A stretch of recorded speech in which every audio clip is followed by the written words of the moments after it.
All right, so we pulled this celery root out. We go ahead and chop all those bottom parts off. Get those a little cleaned up there. And then let's go ahead and chop all those tops off.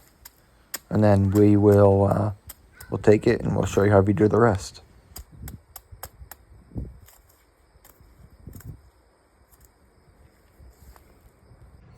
Okay, so now after I got the celery root all nice and cleaned up, I sprayed it with the hose to get all the dirt off of it.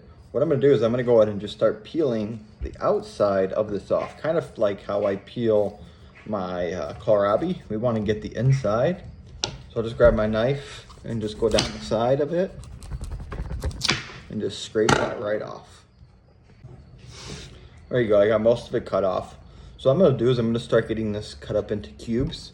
What we use our celery root for is the basis of a lot of our soups.